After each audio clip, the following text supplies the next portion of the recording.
Hello दोस्तों, good afternoon. दोस्तों, आज का जो हमारा पौधा है वो है गुलाब का पौधा, रोज़ प्लांट। दोस्तों, अक्टूबर का महीना चल रहा है। गुलाब के पौधे में किनकी नई ग्रोथ आना स्टार्ट नहीं हुई है। जिनके भी गुलाब के पौधे में नई ग्रोथ आना स्टार्ट नहीं हुई है या फिर नई ग्रोथ आ रही है, वो ब्लाइंड शूट्स में कन्वर्ट हो रही है। वो जो है दोस्तों कलियां नहीं बना रही हैं, उनके टिप जाके रुक जा रहे हैं। पौधे का ग्रोथ उतना अच्छी खासी मात्रा में नहीं हो पा रहा है। आपका जो पौधा है दोस्तों वो एकदम बेजान सा ही पड़ा हुआ है, क्योंकि इस ईयर बहुत ज़्यादा बारिश होने के कारण बहुत सारे लोगों के गुलाब के पौधे बिल्कुल जो है वो डोरमेंसी में चले गए थे बरसात के समय में। तो अगर आपके भी पौधे डोरमेंसी में चले गए हैं दोस्तों और अभी तक ग्रोथ करना स्टार्ट नहीं हुए हैं, तो आज का ये वीडियो आपके लिए बहुत ही ज़्यादा यूज़फुल होगा, क्योंकि आज की इस वीडियो में मैं आप सभी को बताने वाली हूँ कैसे आप अपने गुलाब के पौधे को ग्रोथ को एक्टिव कर सकते हो और अपने पौधे में बहुत ही अच्छी खासी मात्रा में फ्लावरिंग ले सकते हो। क्योंकि आने वाला जो समय है दोस्तों वो गुलाब के लिए ग्रोइंग पीरियड के साथ साथ गुलाब का जो है सीज़न आने वाला है दोस्तों। अक्टूबर, नवंबर, दिसंबर से लेके मार्च तक का जो महीना है दोस्तों, इस टाइम पे हमारे गुलाब में बहुत ही अच्छी खासी मात्रा में फ्लावरिंग होती है। लेकिन वो तभी हमें मिल पाती है जब हम अच्छी खासी मात्रा में अपने पौधे को न्यूट्रिशन देते हैं, साथ ही पौधे की देखभाल अगर अच्छे से करते हैं तभी। आप मेरे सभी गुलाब के पौधे में देख सकते हैं कितनी सुंदर जो है दोस्तों पौधे में ग्रोथ हो रही है सभी में, और बहुत ही अच्छी खासी मात्रा में फ्लावरिंग भी हो रही है, क्योंकि हमने अपने पौधे में कामों को ऑलरेडी कर लिया हुआ है जिसको हमें करना चाहिए था। लगभग जो है वो अक्टूबर के स्टार्टिंग में या फिर सितंबर के लास्ट में ही जो है दोस्तों आपको इन कामों को करना था। लेकिन अभी तक अगर आपने नहीं किया हुआ है तो अभी जो है दोस्तों आपको 15 अक्टूबर से पहले इन कामों को ज़रूर कर लेना है, तभी आप अपने पौधे में अच्छी मात्रा में फ्लावरिंग ले पाओगे। तो नमस्ते दोस्तों, मैं हूं किरण और मैं स्वागत करती हूं आप सभी का हमारे इस यूट्यूब चैनल छोटी सी बगिया में। तो चलिए दोस्तों इस वीडियो को स्टार्ट करते हैं। सबसे पहले ये एक बहुत ही ज़्यादा सेंसिटिव और केयरिंग प्लांट है दोस्तों, तो इसकी हमें देखभाल खास करके बहुत ही अच्छे से करनी पड़ती है। अगर आप इसको सालों साल चलाना चाहते हो तो फिर आपको इसको अच्छे से देखभाल करनी ही पड़ेगी। अदरवाइज़ ये पौधे जो हैं, गुलाब के जो पौधे हैं दोस्तों, ये सभी लोगों को बहुत ज़्यादा पसंद भी होते हैं, इसलिए सभी लोग इसको ला के लगाते भी हैं। लेकिन इस पौधे को हर एक कोई जो है दोस्तों अपने गार्डन में जो है सालों साल नहीं चला पाता है, क्योंकि इसकी देखभाल में हम लोग अगर कुछ थोड़ा सा भी मिस्टेक कर देते हैं, खाद देने में अगर थोड़ा सा भी कुछ मिस्टेक कर देते हैं, तो ये जो पौधा है दोस्तों बहुत ही जल्दी रिएक्ट करता है और बहुत जल्दी ख़राब भी हो जाता है, जिस कारण से हमारे गार्डन में ये सालों साल नहीं चल पाता है। लेकिन हमारे जो पौधे हैं दोस्तों, अगर आप इसकी जिस टाइम पे आप देखो, जैसे कि जो डोरमेंसी का समय था उस समय पे पौधे में ग्रोथ नहीं हो रही थी, उस टाइम पे बहुत सारे लोग ये गलती करते थे कि उस टाइम पे भी पौधे में खाद को देते थे।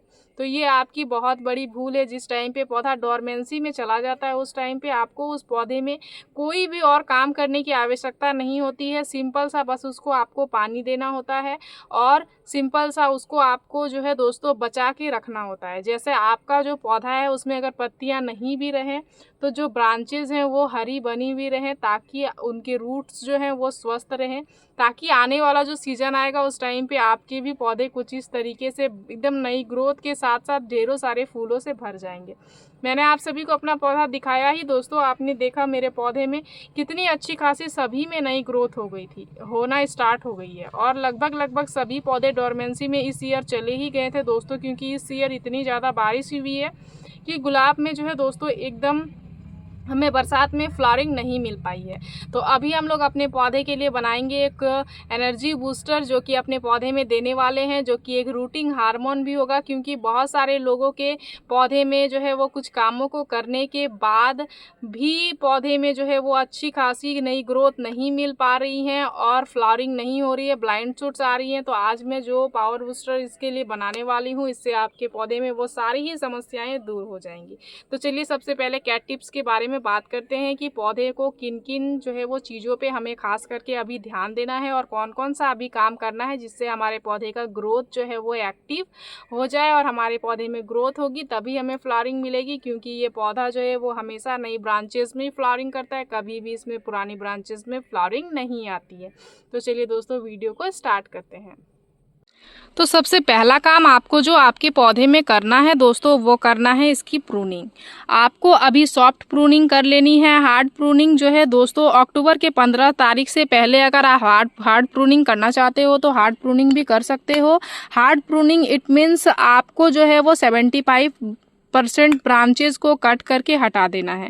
जिस पौधे का ग्रोथ आपका बहुत ही अच्छा खासा तेजी से हो रहा है उसको ही आप हार्ड प्रूनिंग अभी कर सकते हो। इसकी अगर आप हार्ड प्रूनिंग कर दोगे तो आपका जो पौधा है दोस्तों वो और भी ज़्यादा तेजी से नई ग्रोथ को लेके आएगा और ढेरों सारी मोटी मोटी शाखाएं जो है दोस्तों उसमें आपको मिलेंगी।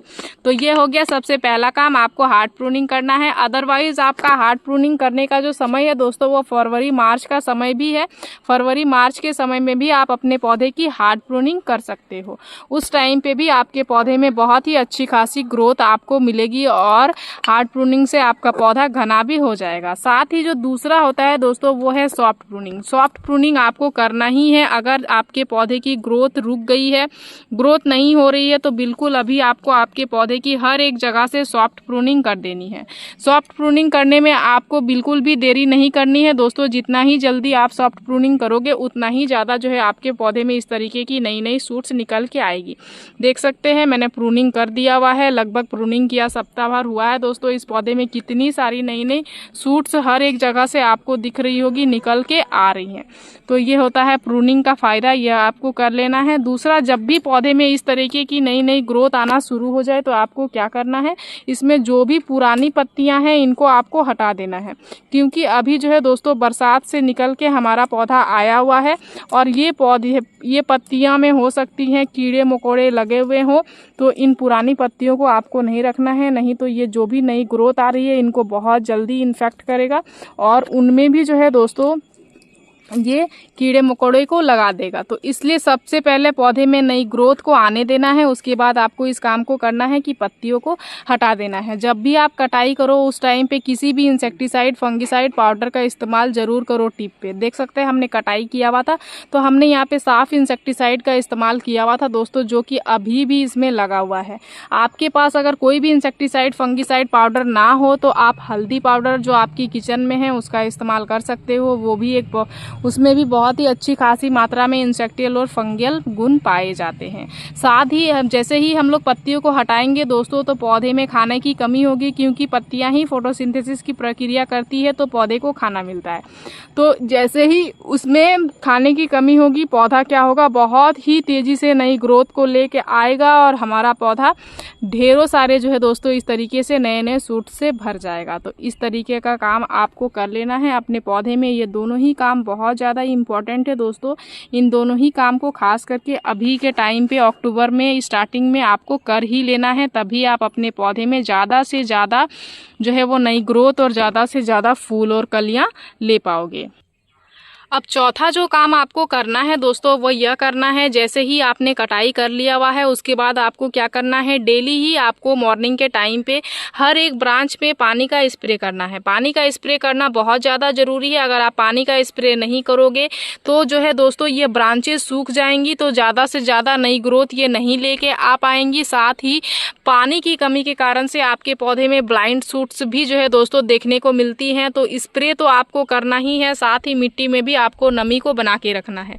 नमी को बना के रखना है इट मीन्स आपको मिट्टी चिपचिपी नहीं रखना है दोस्तों, इस तरीके से नमी बना के रखना है। देख सकते हैं किस तरीके से मिट्टी ऊपर से जो है वो नमी बनी हुई है और नीचे से भी बहुत ही अच्छी खासी इसमें नमी बनी हुई है। नमी अगर आपके पौधे में बनी हुई रहेगी तो आपका जो पौधा है दोस्तों वो एक भी ब्लाइंड शूट्स नहीं लेके आएगा और ढेरों सारी कलियां जो है दोस्तों बनाएगा। देख सकते हैं किस तरीके से जो भी नई ब्रांच आ रही है सभी में किस तरीके से कलियां बन रही है, आप खुद देख सकते हैं।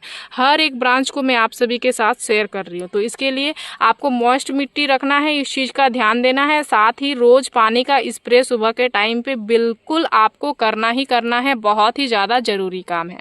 तो ये थे दोस्तों कुछ कैट टिप्स जिसको आपको आपके पौधे में खास करके अभी ध्यान देना है अगर आप अच्छी खासी मात्रा में पौधे से फ्लावरिंग चाहते हैं तो अब जो है दोस्तों बात कर रहे हैं हम लोग न्यूट्रिशन के बारे में।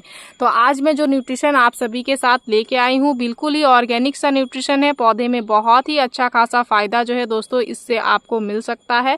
और आपके पौधे में अगर ब्लाइंड शूट्स आ रही हैं तो वो भी ख़त्म हो जाएगी, नई शूट्स नहीं आ रही हैं तो वो भी ख़त्म हो जाएंगी। अगर पौधे में किसी भी तरीके के कीड़े फंगस भी लगे हुए हैं तो वह चीज़ें भी जो है दोस्तों इससे दूर हो जाएंगी। तो चलिए आज हम लोग खाद के तौर पे किस चीज़ का इस्तेमाल करने वाले हैं उसको मैं आपको बताती हूँ। तो वो जो एनर्जी बूस्टर है दोस्तों जिसका आज हम लोग इस्तेमाल करने वाले हैं वो है यह चीज़, यह देख सकते हैं यह क्या चीज़ है, ये मैं चलिए आपको बताती हूँ। इसको हमने ऑलरेडी तैयार करके रख लिया हुआ है। तो ये जो एनर्जी बूस्टर है दोस्तों ये है, इस एलोवेरा को हमने मिक्सर ग्राइंडर में ग्राइंड करके और इस तरीके का फॉर्म जो है दोस्तों बना लिया हुआ है। ये जो एलोवेरा है ये एक बहुत ही अच्छा रूटिंग हार्मोन है दोस्तों। जैसे कि हम लोग रूट्स को जनरेट करने के लिए इससे जो है वो कटिंग्स वगैरह लगाते हैं तो बहुत ही अच्छे से ये रूट्स जनरेट कर देता है। तो ये हमारे पौधे को बहुत ही अच्छा खासा एक रूटिंग हार्मोन का काम करता है। हमारे पौधे के रूट्स में ग्रोथ में बहुत ही अच्छा खासा हेल्प करता है। साथ ही इसमें बहुत ही अच्छी खासी मात्रा में इंसेक्टियल फंगल गुण भी पाए जाते हैं दोस्तों, जो कि हमारे पौधे को इंसेक्ट्स वगैरह से, फंगस वगैरह से बचाने में भी हेल्प करता है। आप इसका पौधे में स्प्रे भी कर सकते हो और तो और मिट्टी में भी इस्तेमाल कर सकते हो। आज हम लोग लिक्विड खाद को अपने पौधे की गमले की मिट्टी में देने वाले हैं दोस्तों, ताकि हमारे पौधे में जो नई ग्रोथ जिसमें नहीं आ रही है उसमें बहुत ही तेज़ी से नई ग्रोथ आना शुरू हो जाए। वैसे तो हमारे सभी पौधे में बहुत ही अच्छी खासी नई ग्रोथ आ रही है दोस्तों। जिनके भी पौधे में ग्रोथ रुकी हुई है उनके लिए ये फर्टिलाइज़र बहुत ही ज़्यादा इम्पॉर्टेंट है। तो यहाँ पे देख सकते हैं हमने सबसे पहले ले लिया हुआ है फ्रेश पानी। इस फ्रेश पानी में ये जो एलोवेरा का जेल है दोस्तों इसको आपको किस तरीके से देना है, इस तरीके से देख सकते हैं। यहाँ पे 2 चम्मच इतना आपको इस एलोवेरा के जेल को देना है, जो कि हमने इसको ग्राइंड करके लाया हुआ है। ज़्यादा इस्तेमाल आपको नहीं करना है, 2 चम्मच ही काफ़ी है। देख सकते हैं किस तरीके से कलर जो है दोस्तों चेंज हो चुका है। अब इसको जो है दोस्तों आप डायरेक्ट पानी में दे सकते हो और एक चीज़ ऐड करके भी दे सकते हो। मैं यहाँ पे लिक्विड में ही सभी फर्टिलाइज़रों को दे रही हूँ। तो यहाँ पे मैं आधा चम्मच चाय की पत्ती का भी इस्तेमाल कर रही हूँ। आप डायरेक्ट जो है दोस्तों चाय की पत्ती को मिट्टी में भी दे सकते थे, लेकिन मैं इस तरीके से इसी में पानी में घोल के अपने पौधे में दे दूँगी। तो इस तरीके से इसको आपको घोलना है, कम से कम 2 से 3 मिनट तक इसको घोलना है। और चाय की पत्ती अगर गमले में ऐसे गीली भी चली जाएगी तो ये हमारे पौधे को किसी भी तरह की खराबी नहीं पहुंचाती है दोस्तों। ये हमारे पौधे को नाइट्रोजन की मात्रा अच्छी मात्रा में पहुंचाती है, जिससे हमारे पौधे में बहुत ही बेहतर नई ग्रोथ आएगी। साथ ही जो है दोस्तों इसमें टैनिक एसिड होता है, नाइट्रोजन की मात्रा होती है और तो और ये गमले की मिट्टी को एसिडिक करता है। और गुलाब, गुड़हल, मोगरे जैसे जो भी पौधे होते हैं दोस्तों इनके गमले की मिट्टी का एसिडिक होना एक बहुत ही ज़्यादा महत्वपूर्ण चीज़ है। अगर गमले की मिट्टी एल्कलाइन भी हो जाती है जिस कारण से भी हमारे पौधे में अच्छे खासे फायदे हमें नहीं मिल पाते हैं। तो ये जो लगभग 1 लीटर इतना हमारा फर्टिलाइज़र बना है दोस्तों, इसको आधा आधा करके हम लोग अपने 2 पौधे में दे सकते हैं, या फिर अगर बड़े साइज़ के पॉट में अगर आप दे रहे हो तो आप एक ही पौधे में भी दे सकते हो। तो यहाँ पे मैं इसका इस्तेमाल इस ग्रो बैग वाले में कर रही हूँ। तो मैं पूरा ही जो है दोस्तों 1 लीटर को दे दूँगी। इस तरीके से देने के बाद इसकी ग्रोथ बहुत ही तेज़ी से होना शुरू हो जाएगी। और अगर आपके पौधे में कीड़े मकोड़े लग रहे हैं दोस्तों, मकड़ियाँ वगैरह लग रही हैं, नई ग्रोथ को ख़राब कर रही हैं, तो आप नीम ऑयल का स्प्रे अपने पौधे में कर सकते हो। हफ्ते में अगर एक बार नीम ऑयल का स्प्रे कर दोगे तो आपके पौधे में कीड़े मकोड़े नहीं लगेंगी, ग्रोथ आपकी ख़राब बिल्कुल भी नहीं होंगी। और नीम ऑयल अगर अवेलेबल ना हो तो आप जो है दोस्तों बेकिंग सोडा का भी इस्तेमाल कर सकते हो। बेकिंग सोडा का भी स्प्रे अपने पौधे में कर सकते हो, जो कि चने वगैरह उबालने के लिए आप सोडा का इस्तेमाल करते हो, उसी सोडा का जो है दोस्तों मैं बात कर रही हूँ। बेकिंग पाउडर का स्प्रे आपको नहीं करना है। तो इस तरीके से आपको इस चीज़ का भी ध्यान देना है। और इसका स्प्रे खास करके आपको 15 दिन में एक बार करना है। पूरे धूप वाले समय पे नहीं करना है, छाया के समय पे करना है। और अगर धूप में आप स्प्रे कर रहे हो तो छाईदार जगह पे आपको रख देना है। तो इस चीज़ का भी आपको खास ध्यान देना है। और न्यूट्रिशन का इस्तेमाल जो है दोस्तों आपको महीने में एक बार करना है। महीने में एक बार करने से ही आपके पौधे में बहुत ही अच्छी खासी नई ग्रोथ एक्टिव हो जाएगी। तो मेरी इस वीडियो में दी गई जानकारी अगर आप सभी को अच्छी लगी दोस्तों तो मेरी इस वीडियो को लाइक शेयर कमेंट जरूर कीजिएगा।